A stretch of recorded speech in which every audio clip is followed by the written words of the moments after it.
So as we were just talking, I said it's important to have not peace of mind, but peace from your mind. Mm-hmm.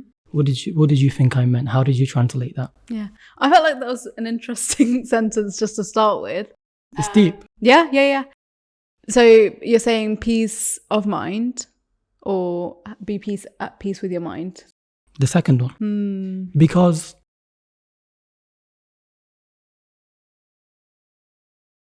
I've been thinking about this a lot. Your mind goes into a million different directions, especially when it's anxious, especially when it's uncertain. Mm-hmm. And you have to live with your mind. You have to live with those thoughts. Sure.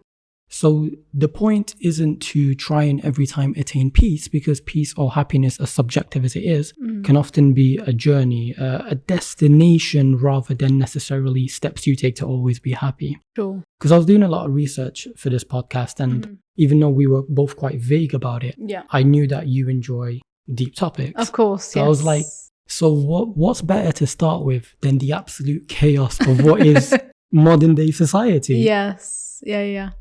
I mean, so I think this is a topic that I cover a lot on my podcast, on my YouTube, on my lives. But I think we all think about the world in different ways. Being comfortable with uncertainty, I think that's the key lesson that I've taken from life.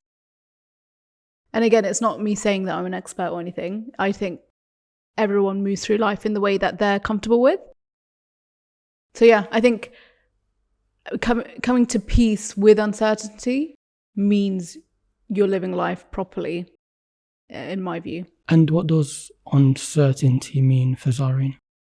I think uncertainty is life, everyday life. Like you can't predict what the person in front of you will react in whatever way they will. You can't predict what will happen in your life, in your job. And I think the past few years, a lot of people, especially my friendship group, there's lots of uncertainty that has played out. So job redundancies, relationship breakdowns, family breakdowns, like these things will happen in everyone's life. And I think that's the key thing is how you respond to a trial that allows you to either overcome it or to get through it properly. So I think that's my view of that. To go a bit deeper. Sure. We spoke about this literally on the last podcast with Ian, therapy and addiction. And Ian is someone who, not to plug the podcast, but just some, just some context, right? Yes. He said, because I was saying it takes more than two people to raise a child. And he said it's an African proverb. Sure. It takes a village to raise a child.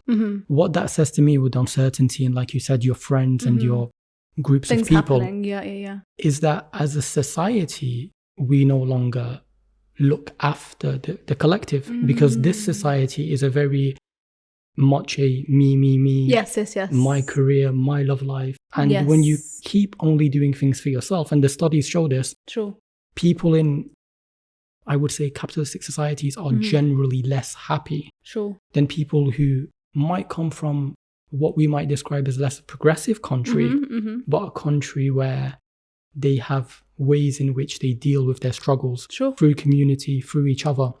And Ian's example actually was, he said, I'm natively from the Caribbean. And people are just happier there with much less. What do you think of that? I agree. And I think also, I'm assuming you are Muslim as well. I'm Muslim, yes. So our Prophet, peace be upon him, his lifestyle was one of minimalism. And how did that serve him in many ways? When those who have more, that's a test. It's a form of risk, and it's a form of it's a privilege to have. So on this earth, the way we move through it is we understand that it's something that's given to us, not something that we ourselves have earned. Even though, yes, you can say, I'm a smart person, I worked hard for this, I deserve this. Let's keep going, as you said, with the me. But that inherently is not the lesson here, because you didn't get that, like that was from God. So I think for me, that's what keeps me grounded, is understanding, look, in the end, if all of this was gone, would I still be happy? Most likely, like the things that you care about, it's not all the stuff, the fluff, which is the materialistic things that people tend to strive towards. And I feel like for me in my life, the moments when I've had nothing or that something's been taken away from me, there's always a lesson in it. And that's, again, a verse in our Quran, which says, you know, with hardship comes ease, or sometimes you like something and it's not good for you. You know, understand it for that rather than like keep chasing for it, right? Sometimes you want something that isn't good for you. Yes. Because you don't have the foresight and the sabr, the patience. Yes. And even from a non-religious perspective, you know, there's a beautiful saying. It's like, if something is meant for you. Let me start that again, because this could be a great clip. It's fine. Even from a non-religious perspective, there's a beautiful saying that says, if something is meant for you, it will reach you even if it's between two mountains. And when something isn't written or meant for you, it will miss you even if it's between both your lips. Crazy. The closeness of your lips. Yes. And you touched on a really good point, and it might sound obvious to a lot of people, but I think sometimes you need to hear it to understand it, because knowledge isn't understanding. I can give you the knowledge that this mic works. Yes. But how it works and how it inputs into the system is then the understanding. True. So it's important to understand what we say. And inherently, humans tend to be a bit selfish. And I suppose we're always, through millions of years of evolution, not just religion. Sure. We're constantly in a state of paranoia and wanting more and always wanting to be happy. Yes. But the only thing that's actually available to you to be happy is your surroundings and the journey. Yes. The point isn't that I will be a millionaire one day. The point is that hopefully when I'm there, I'm happy and I enjoyed my time there. Agreed. And I did it in a way that benefited people around me. Because as we're noticing with this capitalist society that we live in, you give people something and the next year they want the newer version of it. Yes. iPhones are the best example. Yeah. For well over a decade, I could be a bit off with the numbers. Everyone kept getting or trying to get the new iPhone every year. Really? Until they actually realized, hold on, they're not actually making wholesale changes here. But it was the marketing. It was the phase. And it's, as you said, it's, I guess, herd mentality. And again, I don't want to act like I know more than anyone else either, because I don't feel like I've ever been fazed by those kind of things. And I think that comes from my upbringing and from my parents, and that they've taught me that what the value actually is in life. And I think that's what we owe it to our parents or whoever is influencing you in terms of your decision making. We owe it to them to act in the way we're proud to be on this earth for. And I think that's why I never care about those things. Well, at some point you must have. Honestly, no. And the only time, even right now, I finally got an iPhone just because I got a Mac for the first time. Well, no, it doesn't have to be material things. No, but I'm trying to explain, like, it's when something is necessary or when it's been, okay, I do need to make this change because I had this phone for ages and it was breaking down.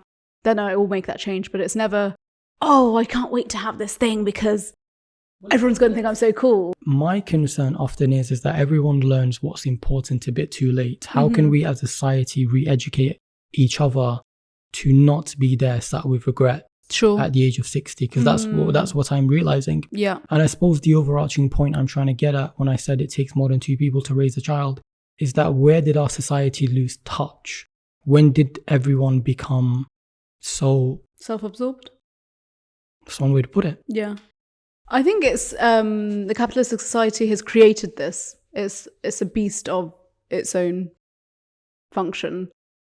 So, for example, if you're at work, and also I was a victim of this in many ways too, you see the way you move up is working more hours, looking after yourself, and getting more money. Like, you get the promotions in that way. So if your trajectory is like this, obviously by default there has to be people that are below you to have that hierarchy, and then you get the top banding, etc. So then let's say if you've got that thinking and you spend so many hours at work, that's going to seep into your personal life too. So then you think, okay, if you're applying it to the dating world, I'm going to have better. Grass is always greener. And you constantly have this attitude towards more. But then with that thinking, you never get to a point of self-satisfaction, I guess, or deeper fulfillment, because the thing you're chasing is by nature nothing. Yeah. There's a beautiful school of thought that says the ultimate freedom is to not need anything. Yeah, agreed. The ultimate freedom is to not be consumed. Mm-hmm. There was this great moment in history, and I have kind of forgotten the person's name, but I know that Alexander the Great, who at the time was the king of Macedonia, one day he was just walking by, and there was a very famous, like what you describe as a homeless guy there. He didn't care. He did whatever he wanted to do. Yes. Not all of his practices were brilliant. Yes. But this one moment with interaction with Alexander was absolutely brilliant because Alexander introduced himself and says, I think his name was Dionysius. Adil, am I pronouncing that right? I'm not, I know. Adil has confirmed. Adil has nodded in confirmation. Point is, we need Jamie. We need Jamie on a computer. The point is, when asked by the king, by the conqueror of the world, what you want, he said, could you bear sunlight? And Alexander said, no, I can't do that. I said, move out the way then. Oh. Because the man was like simple. Yes. And then Alexander later on went on to say, in a future life, I would like to be reincarnated as this man. I would like to have his mentality, because Alexander was a conqueror. By the age of 30, he'd taken over most of the world. But then the man, the homeless man, turned around and said, well, no, actually, I don't even want to be you in my next life. Yes. Because he was so free and so absolved detached to it. Yeah. But I think there's stories like this. But then in reality, as you said, like, how do we instill this thinking back into our society and the way we live when, as I described, we are rewarded to be like that. So if you are like, I'll be the one person that doesn't care about these things, you'll be the anomaly and you're not going to be rewarded. Does that make sense? So I think it takes a lot of us to have this mindset to make that slow change, to actually see change. Goes back to the point, it takes more than two people to raise a society. Yes. And what we generally call this society is the rat race. It's almost like a race to the bottom. Sure. What do you actually achieve? And if you don't have the natural instincts that biology and evolution wants from you, or religion wants from you, you end up saying, as they always say, it's very lonely at the top. Yes. And funnily enough, through the podcasting community, there is a huge push to educate people going the right way. But as you said, it's so difficult. It's hard to just drop something you've learned for 30 years. Yes. Because it's going to feel very hard. That's an uphill battle. Yeah. Very uphill battle. Yes. And anyone who's had uphill walks will tell you how much those calves burn. So. Agreed. I think, well, one thing that I've learned just from having the YouTube community and the IG lives and all of this is that I've realized that I'm not alone in this thinking.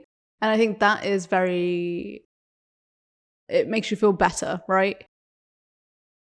So I think having that understanding that it isn't just you that thinks this way is reassuring, which means then it's possible to have some form of change.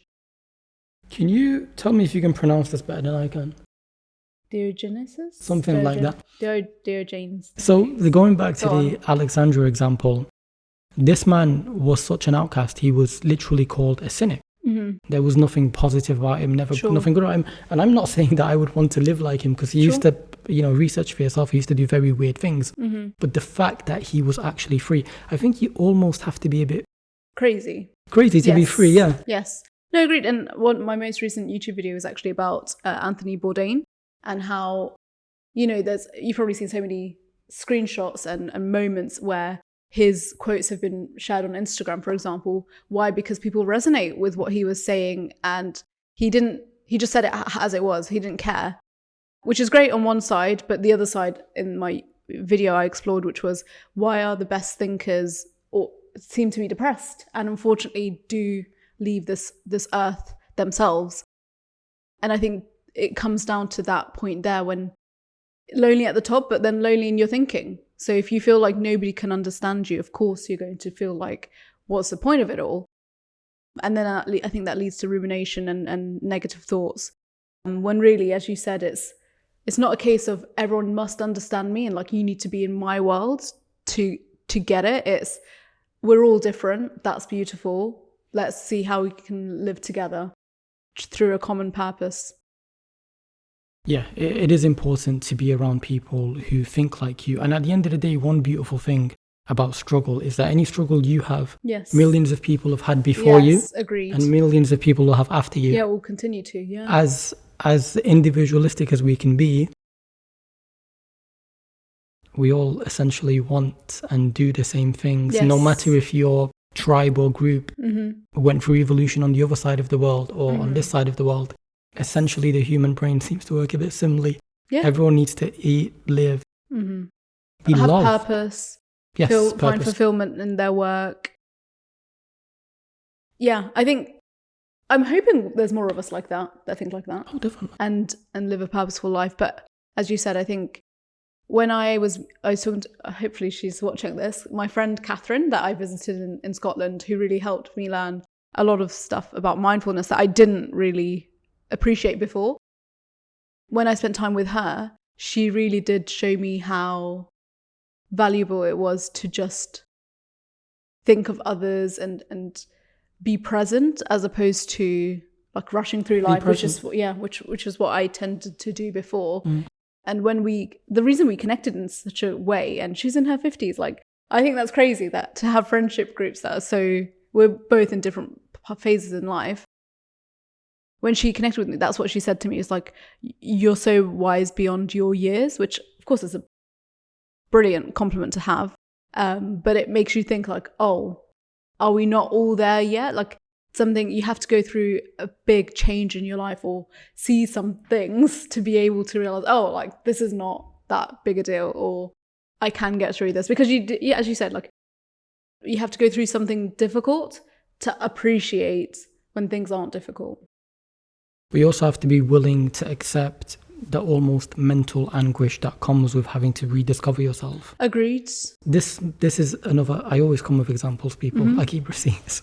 Yeah, go on. But this is an evolutionary thing. So after around year 30, an eagle's beak and claws, they get a bit too curvy. Sure. So the sharpness of it goes away. Yeah. And it means that the eagle can no longer actually hunt. Sure. So what it has to do, it almost has to isolate itself for 90 days. The first thing that it does is it pecks its beak against like a mountain wall until it falls off. Yes. And then it has to go through the painful growth of that beak growing in again. Goodness me, I didn't know and that. Then it has to take out the claws that are no longer sharp. They're curved. Yes. IG life curved. Yes. And it then has to force them out. Sure. And then it has to go through that rebirth so that it can actually survive. Yeah. But this is what I'm saying, like, if we use humans as the example here, what I'm noticing within this society is that a lot of people don't want to go through a harsh rebirth. Sure. And here's the biggest problem, one of the biggest points I want to talk about today. These days, there's too much information available. As I always say, there's too many junk values. Whatever you're doing, right or wrong, you can find someone to agree with you online. Yeah. And that's a very dangerous thing. Sure. Because if I want to justify why Terrible thought, yeah. I can't. It's so easy. Someone will agree, yes. Someone online right now is justifying, for example, random example came into my head, someone online right now is justifying cheating on a partner. And someone is commenting and agreeing with it. Yes. And then there's people disagreeing with it. But I'm saying, like, overexposure to information has completely confused this society. It's bad enough that in many ways, through capitalism, we've lost those natural structures, be it family or religion, whatever they might be. Sure.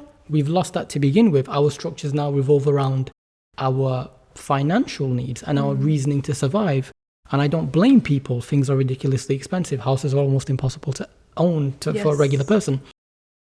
It's bad enough that we're going away from the essentials that your body craves. But now there's not even advice or proper advice when you go looking for it. I disagree with that. Not that I don't disagree with your point, because that's true. I disagree that's the only way. Because what's missing from what you've described sounds like critical thinking skills. And if you're a passive user, of course, of social media, of course you will be influenced by nonsense on your feed. Whereas I'd like to think that people that engage with my content, people that follow me, people that like my YouTube, they are also thinking about life. Like, if life was so simple and we weren't expected to think we would just be animals. Like, what's the point? Like, what's the difference, right, between us and an animal? The consciousness. Yes. Our consciousness, but also, our ability to ponder. And I think, again, I know that it's not a religious podcast, but I'll always bring it back to religion. No, that's fine.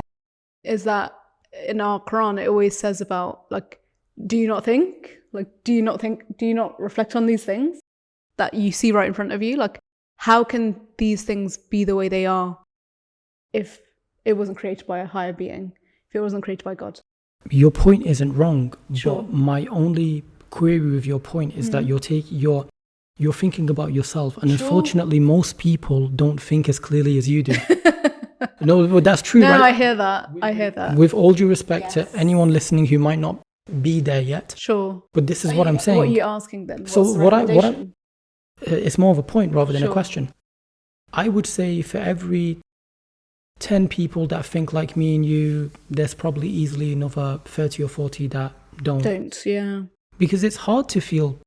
It's not about guilt. It's about self-reflection in any way that you do it. And that's not easy, because to face yourself is to go against the group mentality, millions of years of evolution, the idea and of avoiding discomfort, being ostracized, for example. And we suffer nowhere more in our minds.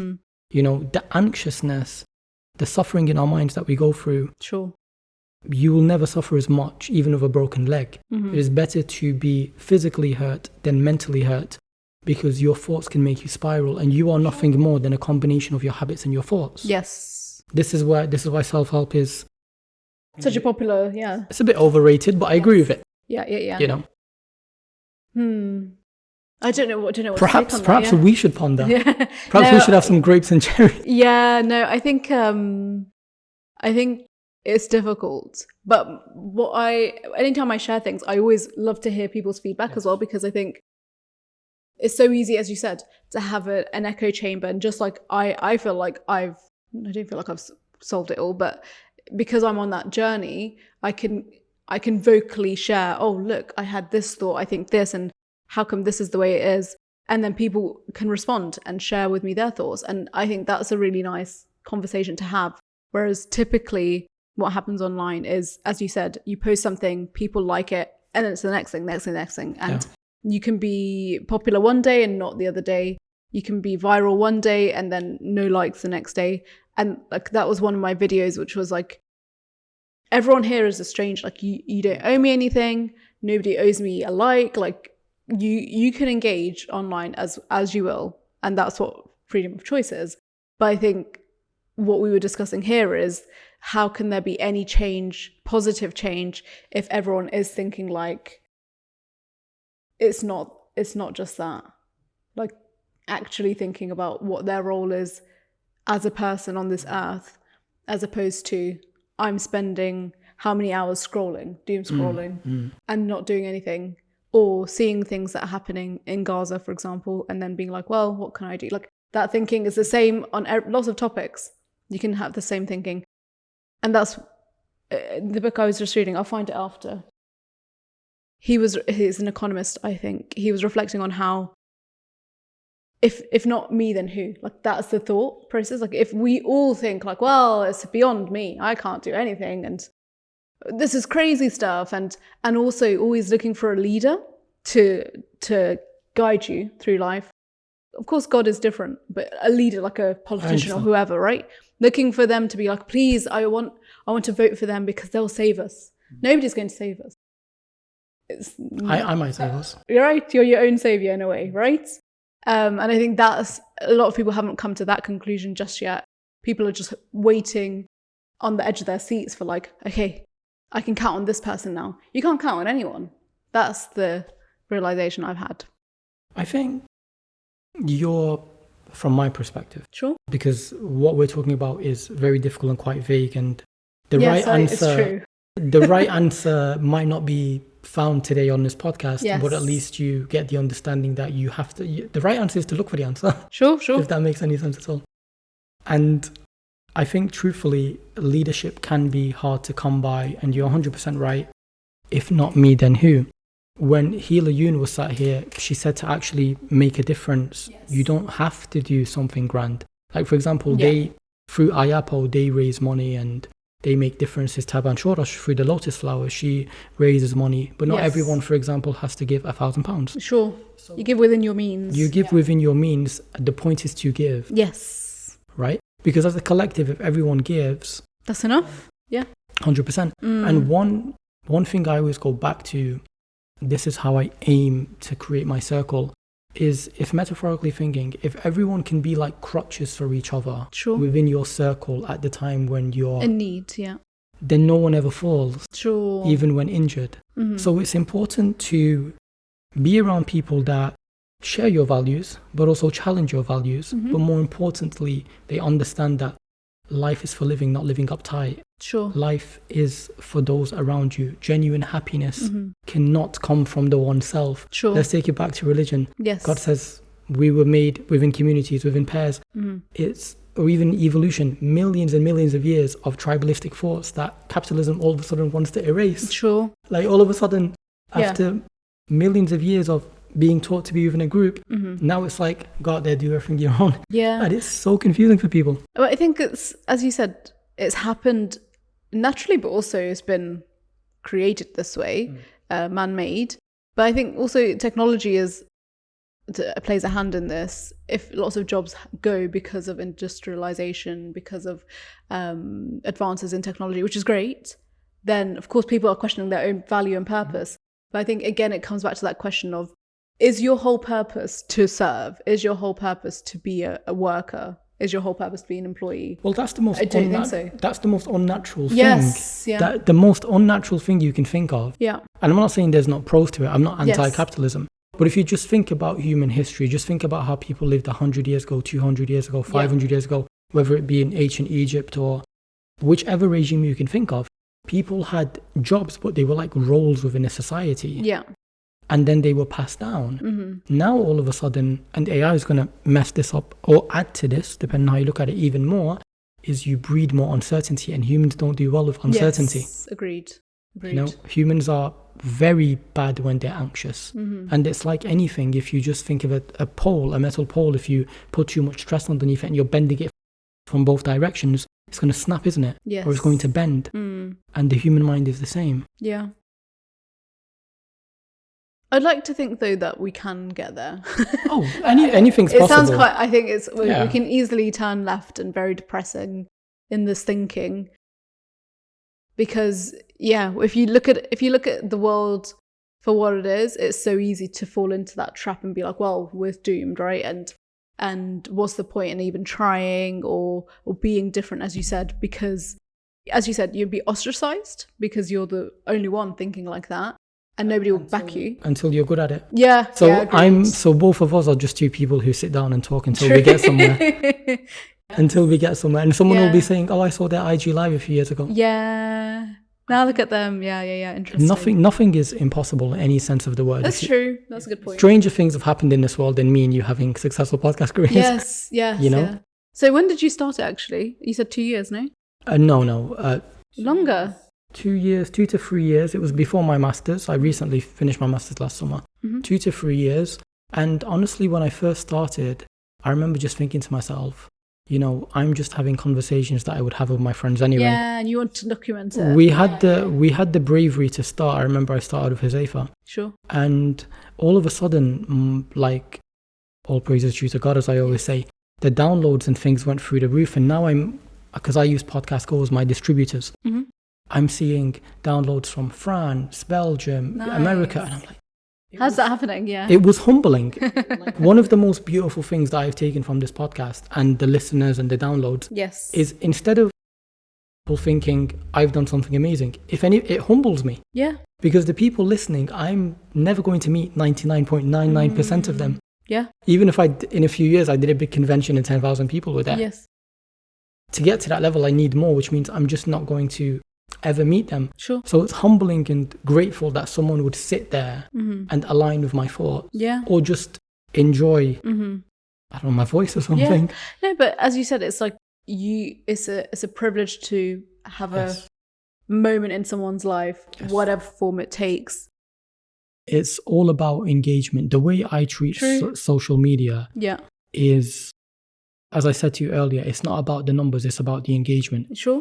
I've lost count of how many of my guests have come through Instagram. Really? And that's the greatest thing I could have taken from Instagram. Instagram giving me 10,000 followers tomorrow will never equate to having Zarin here, people. Yeah, having fine. Taban, Charisma, Healer, Matt Wild, Bamo Nouri, or Bamo I know personally. But like, you know, the connection. Real people. Yeah.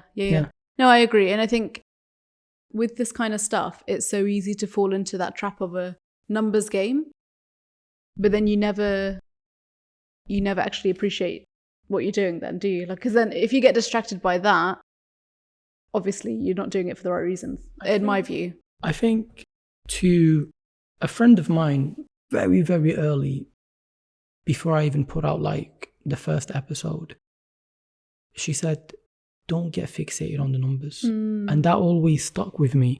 And when I look back, I realize what she was saying, because I wouldn't say my numbers are that impressive. And that's fine. I'm just starting. They don't have to be. Yeah. But the point is, if I had the mentality that they should be, then I might have given up a long time ago. Agreed. I started back in 2020. And it wasn't because of the numbers that I did it or didn't. Why did you take such a big gap? I had a big gap because of life. Like COVID, I started because of COVID. And I was obviously I wasn't quite free then. But then afterwards, when the restrictions got lifted, you get busy naturally. Then maybe it's true. It wasn't that big of a deal for me then because I didn't really, like that's the truth. Yeah, if you really, really love something, you would make time for it. But I just found like it was very time because you know this well, like editing it, finding time to speak to someone. It's a lot of work. So I pivoted from that. And like stripped it back and just stuck with IG Lives rather than doing the podcast side. And then after doing the IG Lives, I was like, okay, how can I continue without needing to rely on other people? Because that was another barrier. Yeah. So then I started doing my YouTube, and that I think I can pump myself up to say like I'm proud of the growth I've had just within 3 months to be nearly at 600 followers, which I know organic, right? Like it's very difficult on YouTube to have a strong community. It takes time. Yeah. And also because of what I said, which is all my videos are so basic, like I don't put any effort into them. When I say effort, I mean like the typical way, right? Like there's no editing, there's no music, there's no flashy things on purpose, because my whole idea is to fight my perfectionism. And it just happens as an audience. You have a big perfectionism problem, yeah. Just before the setup, he was like, ee with the camera. It was hilarious. Say it louder. Yeah. Honestly, maybe it's the creative inside me. Sure. But I have learned to somewhat let go. Yeah. Like, for example, I was going to talk about this a bit later, but let's talk about it now. Sure. I know that both me and you, at some point, if not currently, have struggled with running ourselves into the ground to get things done. Yes. Oh, you mean not delegating? Doing it all yourself? No, as in like, correct me if I'm wrong, but are you a bit like me where you're overly driven to get things done? Yes. So I was right. But what's your point though? What's your point here? That the perfectionism comes from that. Oh, yes. Before putting out Therapy and Addiction with Ian Swanson, which was my last podcast, and some people who might even be in the live right now, they actually witnessed this happen to me. I ran myself into the ground. The day that podcast was released was the first time I wasn't happy that a podcast was released. Oh, no. Not because the podcast was bad, it was a beautiful podcast, but because I was so numb. I was a walking zombie. My body was so tired, it was rejecting food. I was only having one meal for about 4 or 5 days just to get my podcast out on time while balancing it with the rest of my life. And I remember that night being, some of you a bit squeamish, I was so sick, physically sick. My body was rejecting everything because through my idea of being creative and perfectionist, and probably through many years of architecture school, I proudly, this is what I'm trying to change, I proudly run myself into the ground just to get my stuff out. Yeah. See, I think that's what I was falling into in 2020. So I stopped for that reason. It feels like such a blur now when you reflect on that time. But yeah, I felt like it was taking over because I was so excited with the engagement and the responses, because at that time it was lots of my friends and family. And you know, when it's the accountability side, you're like, oh, well, I committed to doing it next week, so I must. And then it sort of spirals and snowballs into something bigger. And I think for me, when I know I'm stressed, it's like my shoulders. I feel like my shoulders are like, if they're like that, I'm like, I'm not doing well. So for you, it's you eating badly and being sick then, I guess. For me, I did this all of last week, actually. Yeah. 1 meal a day. 1 meal a day? Yeah. I'm not exaggerating. When I want to get something done, I run myself into the ground. Yeah, it's not good. 1 meal a day, minimal sleep, and I have some chronic pain here. Sure. In my traps. Yeah. Which I've had for about 5 years now. Mm-hmm. The reason I'm making this point isn't to make me sound like Superman. It's to actually say, I need to learn to stop. Yeah. Because... What are you doing then? Do you know when it hit me that I need to stop? One of my videos. Yeah. Just say yeah. You have to agree now. Yes, but there was another moment as well. I was doing some research for one of my podcasts, and these were actual quotes. I have them here. I'm going to read the actual quote. Mm-hmm. When you suffer and hurt yourself mentally, you're not only more likely to be more physically ill, but you're literally going to die quicker. Oof. Yeah, you know what? I mean, it's not surprising, is it? Well, it was for me. Sorry. Yeah. Well, I'm glad you came across that quote. It was in the Big Mental Health Report in 2024. These are official statistics in the UK. Crazy. And, the thing is, not all mental health issues have to be anxiety and depression. It's also about how you choose to treat yourself. Yes. And I oftentimes, and a lot of successful people, actually, I'm not on their level yet, but you hear this from a lot of people who, when they talk about their stories of success, there's a lot of neglect in there. Mm-hmm. Sometimes there's neglect of family and friends. Yeah. And most importantly, there's neglect of self. Health, yeah. And self. Mm-hmm. Help and self. Mm-hmm. To tell yourself that it's acceptable to constantly not sleep just to attain your goals is to tell yourself you hate yourself. Sure. It's a form of self-harm, isn't it? Yeah, agreed. I don't think I've reached that stage. Like, hopefully I will never do that. God forbid. But I mean, I can relate in terms of when I was working and full-time and doing lots of things. And I think I take a lot of pride in that and being the label of a hard worker. I think that's what I identified with for a long time. So I think, when you notice that in yourself, you just take a step back and realize what actually is important. And it's hardly ever the job you're doing. Or even in your case, the podcast, it's really not that important. What's more important, your health or the podcast? Are you asking me today, or are you asking Lazo Enlightened version in 10 years from now? Lazo, of course. He doesn't exist. No. If you're asking, if I can just be honest right now. You still would do the same thing? I would even, Damn. Yeah. I would. It's in your nature, I guess. You can't fight who you are. At this point, it's my patterns. I always go back to this because it was such a big part of my life. Sure. But honestly, this unhealthy habit started in architecture school. Interesting. I'm not the only one. Anyone who's been to architecture school will tell you that sleeping little is very common. Mm-hmm. Constantly being criticized in reviews and weekly meetings is very common. Yeah. So the self-esteem, of course, takes a hit. Well, that's the thing. Ironically speaking, architects, from my experience, can be quite arrogant. Because they've been trained to fight the criticism. Have to be. Because if you don't fight back, you're weak, yeah. Well, you do more work next week. It catches up with you. Yeah, you kind of have to. Interesting. But yeah, right now, as of recording today, I still haven't learned to value my health over my goals of the podcast. And I do want to say that it comes from a place of passion. I do really care about what I do, and I'm blessed to have the guests that I have. Mm-hmm. But even I know, this is knowledge, not understanding yet, but I know I need to look after myself, because as you get older, your responsibilities are no longer just to yourself. Yeah. I want to have a family. Mm-hmm. I want to be married. I want to have children. Yeah. And they will need a percentage of your time, right? I owe it to them to be able to dedicate myself to them without coming home tired every day or coming up from my room and having edited for too long. Yeah. You know? Everything in balance, isn't it? Yeah. But it's hard to find it, as you said. When you get obsessed with something, it sounds like. I have an obsessive personality, but it's important to recognize that whether it's obsession or whatever it is within yourself. So addiction is a form. Addiction is a form of obsession, but we wouldn't say that addiction. They're obsessed, Depends. But yes, essentially that's what you're saying, and you're correct.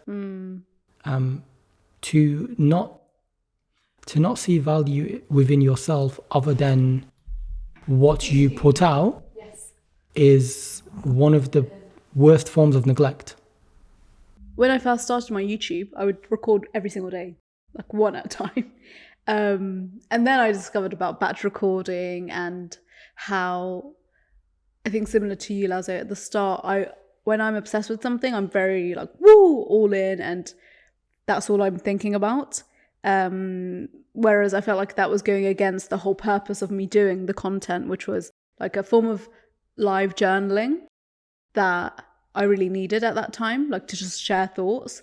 So yeah, I finally took it back a notch, and now I do batch recording, and I release 2 videos per week, and that feels consistent and calm for me, as opposed to it being like every day wake up, even if I'm in a bad mood, to be like put a camera in front of my face. I think that's just unnatural. I think it goes back to what you want from it. So if you do just want to just share and journal, then I agree with what you're saying. But I know that from a personal perspective, what saved this podcast was before I started posting, I had 8 recorded in the bag. And because of that, when we had those hard times when it was harder to record or content was missing, we never... You just filled in the gap. Yeah. Because there's a beautiful saying, luck favors the prepared. Or another version of it is, the harder you work, the luckier you become. Yes. So it's all about turning up. I don't think it's negative at all that you recorded every day. If you found that wasn't for you, at that time, if you found that eventually that wasn't for you, that's fine, because it's you who makes this content. Yes. People might enjoy it, but you owe it to yourself. To look after yourself, to enjoy what you're doing. And it's interesting you say that, because there's a content creator that I follow. Her name is Georgia Wellman. And I followed her back in the day, before, when she didn't have barely any followers, right? And all her content is very simple. It's just her like day in the life, the morning routine. And I think it's quite interesting that we love to watch that, right? Is she one of those people that pretends to video herself waking up? Yes. But when people say that, I realize it sounds silly. But when I watch it, I'm like, it's very comforting for me. So I think everyone likes content for different reasons, right? Anyway, so she was very comforting. And then it's so interesting that now that I make content, I've been looking at her comments and seeing the change, because she's made that transition from she was working at Google, and then now she's doing content full time, because she can, right? Like, it's a great privilege to be able to do that. But now all her followers, it seems like they're going against her. And how sad is that, right? Like, because they're like, oh, well, we only followed you because you're relatable and you would go to work and like you'd do your morning routine, right? And then now she's doing other things where like still doing normal things, right? Like, it's not like she's flying out on private jets, but like she's doing things that aren't her usual content. And that's what I think is sad in terms of anyone who makes anything online. The moment you build an audience, the moment they get used to your content, they're like putting you in that box. The moment you step out, it's like, how dare you test out a new form of content? Like, how dare you have another personality? They don't like it. This is why, and many people have said this way before I even started podcasting, it's very important to, when you're putting yourself out there needs to be a level of sincerity to it. Sure. So generally, in this girl's case, there was no insincerity. There was just a she was just growing. Yeah, she was growing and changing in life. She was just changing in life. You're 100% right. Yeah. But I suppose what I'm speaking to now is the trendy TikTok people. Yes. When all you are is a trend and that's what you're marketed with. That's all you'll ever be. That's all you'll ever be. And music artists do this as well. Where sometimes, because they're just pop stars, if they ever try to make a deeper form of music... True. Nobody gets it. Everyone rejects likes it. Yeah. If your favorite pop star starts to go deep, everyone's like, what are you doing? It doesn't matter how good it is. Yes, they don't like it. People don't like change in general, do they?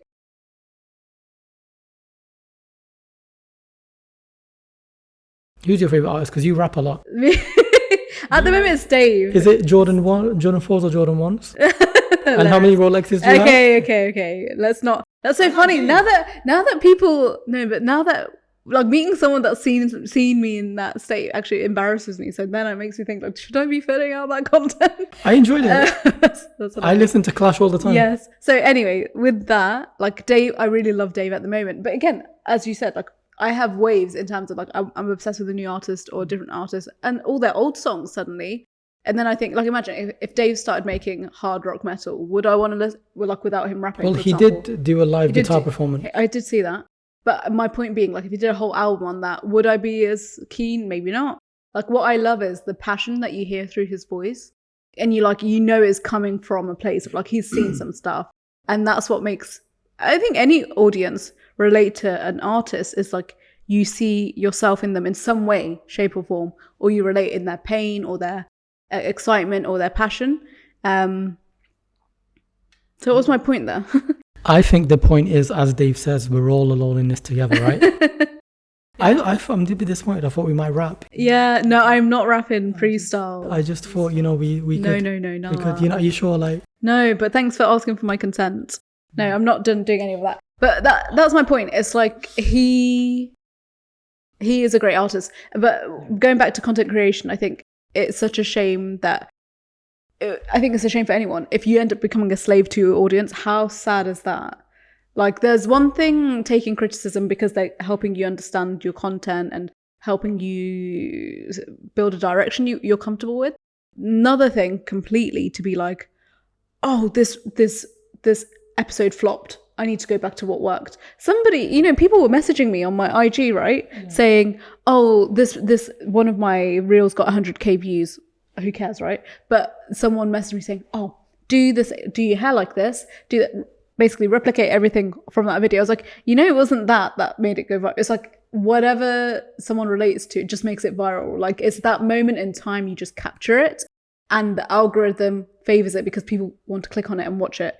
Doesn't matter, even if you replicate it and do this, it might not do numbers again. Like, yes, shorter form content does do better. That's what I've found.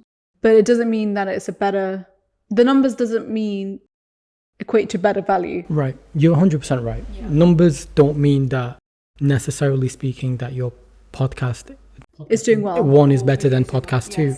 And also things over time, what you actually find, because I'm noticing this level of growth now, because I feel like I'm finally above stage 1, I'm on stage 2 of growth. Sure. And what I mean by that is that I'm now at a point where I'm seeing videos from months ago, years ago, randomly viewed. Picking up, yeah. Because now there's an audience. Yeah. And that over time will show me how successful that given podcast was. Mm-hmm. Because if it can still be relevant 2 years from now, then that says to me it wasn't to do with any algorithmic thing. Yes, it's the actual value of the content. Going back to music briefly, we can all still listen to Six Paths with Dave. We can all still enjoy psychodrama and still enjoy new upcoming music. And that is a measure. Things have to stand the test of time. Yes. But you must also survive the time and be around in order to see that. Another great example is, do you know Dina Tokyo, right? All my content is about women. So, she was a hijabi, like a modest fashion influencer. She started out back in the day. Like, do you know Zoala? Sorry. Oh, come on. All these YouTubers are mainstream. Guys, come on. I'm sorry. Anyway, you're too hipster for that. For someone who has a podcast, I don't spend that much time. Me too, but like you didn't back in the day? You didn't consume YouTubers? You didn't watch Alfie Days? I remember, what's his name? Ray. What, Ray? You mean Ryan Higger? Him? The one who always did Pew Pew and... Oh, PewDiePie? No. Okay, I'm not that big on Don't worry, take your time on that. But anyway, the key point being... The guy who did the weekly videos, he'd be like, this was got... Who's a comedian? KSI? No, I know KSI. Well, there you go, you know him. But my point being, there's a whole wave of like a whole group of individuals who would make YouTube videos. And she was like from one of those, not in that whole clique at all. She was making her own content. And it was so refreshing at the time because there wasn't any Muslim females or women making YouTube content. So she felt very relatable at that time. And then later on, as she grew older, of course, she started when she was in her early 20s maybe. Like, you see people grow up in front of you, right? Oh, I know him, yes. Ray William Johnson. Got you. So Dina Tokyo, yeah, she started out very young. Then over time, she grew up, of course, and she removed her hijab. And that caused a big, wave of hate, lots of unfollows, lots of disagreement, lots of like really, really bad comments from men and women. Like, it was crazy. Mostly men, I would say. And then now she's still making content, but her content has shifted a lot, and she makes content about fitness, and like she's a mum, and she's like crazy, like ripped, which is great. Mashallah to her, and I'm really impressed with it. But I can see how, like the previous example I gave, she also felt like, why are people like going against me when I thought you came for me, right? Like, if you care about the creator, you should be supportive of whichever content they choose to make. Because would you rather them not post ever again, or post something they're happy about? Well, it goes back to your question. If, like you said, if Dave started making heavy rock music tomorrow. Oh, so true, Dan. So when you make it a real example, I'm suddenly, not on board. let me put it this way, right? And you said it earlier, which is beautiful. I'm glad you think that way. Yeah. No one actually owes you anything. Yeah. And that also means that they can... You should be okay with that. Yeah, that they can stop listening and... stop supporting you. Yeah, should you get the blessings for a week or a year or 10 years, you get grateful for it. And, if you can always get it back. For example, you can always reinvent yourself. Plenty of people have reinvented themselves. And actually, I think the only consistent form of truth that I can give you is your own individuality. Sure. The best... I spoke about this with Matt Wild, with Caveman, with Keem, artists and music producers who've been on this podcast. And I always ask them the same thing. Why is it all the biggest hip-hop artists, for example, are the most sincere? Wherever you go, if you ask just random people, whatever age, that listen to hip-hop, who is your favorite artist? Chances are there'll be 4 or 5 modern-day options that they give you. And let me know if you disagree. Yeah. J. Cole, Kendrick Lamar, Drake, Jay-Z a bit less now because he's not as active, or Kanye West. And these 4 people, for example, are so sincere. They are their art. So that's the only advice I can give to anyone who wants to make any form of content. If people are going to like you, it has to be for you. Yeah. And there's a niche out there for everybody. There are people who make toy opening videos on YouTube who are very popular and rich. People who just do, there's a blonde guy on TikTok, I forget his name, he's very popular.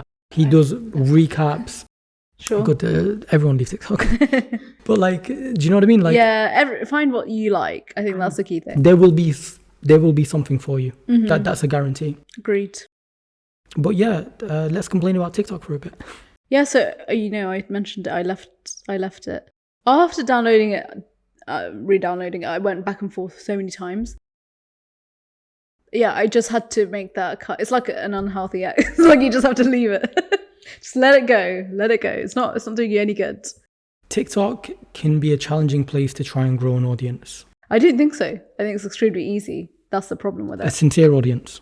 Oh, but they don't exist on TikTok. No, I'm sure they do. They don't. No, you have to grow on a different platform and then come to TikTok. One of my guests, Nora. Yeah. Shout out to Nora. Episode Wild Stories of Nora. I found her on TikTok, and her comments, mashallah, they were stacked with sincere, engaging. Interesting. But that's because she stuck to one particular niche religiously. And her niche was those wild stories, for example, Sherry Papini.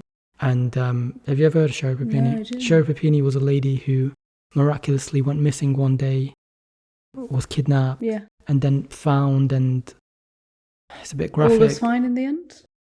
Well, what came out at the end is the community decided that it was all one big hoax. Oh. But it did happen, like she was physically missing. Yes. One day she just didn't pick up her kids. Wild. And she's claimed that she was abducted in a van and she was in this home where she was tortured. And so was the content creator just sharing that story? Well, that's what Nora does. Nora just shares, at this point, probably shared hundreds of stories. I found her on this one particular story called the Eriksson twins.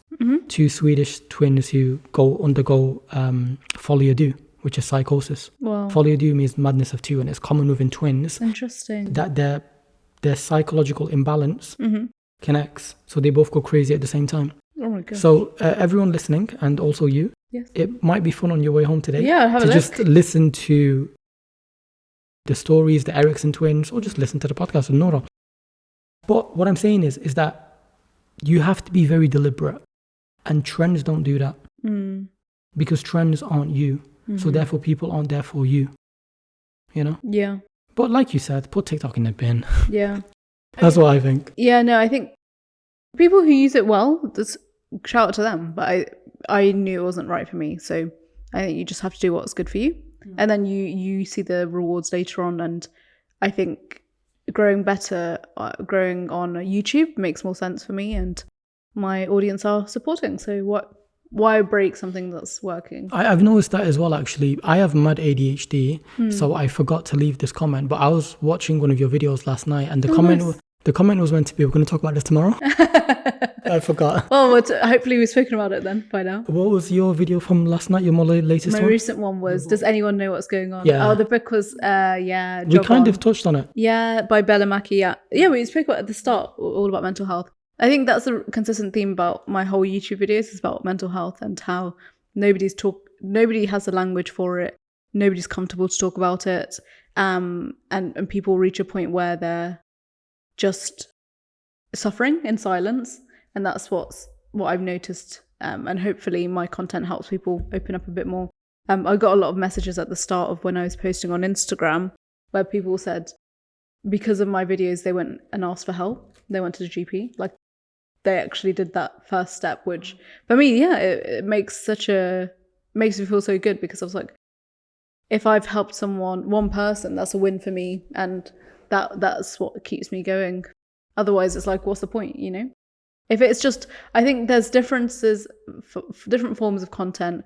And I can be funny. Yeah, I can be entertaining. But the final point is, you can rap. Are you going to, yeah, I can rap. But the final point is this purposeful? Like, that's what I'd like it to be. I don't want to be like, it sounds so bad. Like, I don't want to look down on other people. Like, everyone can do what they want online. But I don't want to be just like another person online that's like just talking nonsense. But listen, that's the only way you can genuinely make an impact. True. Because 20 years from now, someone could actually say, while listening to your videos, I thought about this in myself, yeah. Instead of, oh, nice dance. Yeah. It is what it is, each to their own. Yeah. I think we end this how we started. But before that, please plug your content.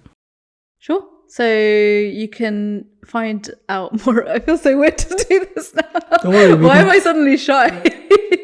Should we go for take two? Yeah, go on. So if you've enjoyed hearing me speak on different topics with Lazo, and thanks again, Lazo, for the time, you can hear me speak on lots of different topics to do with mental health, self-improvement, and growth in general on my YouTube page called No Stupid Answers. Similar title is on my Instagram as well, where I post different reels and host IG lives with different guests. So I look forward to you joining my journey. And it really has been a pleasure. Like I said, I'll end this the same way we started it, which is, it's important to be at peace with your mind rather than have peace of mind. And on that note, thank you very much for coming on. Thanks so much. Take care, everybody. I will see you out on the next one. Take care. Take care. Bye.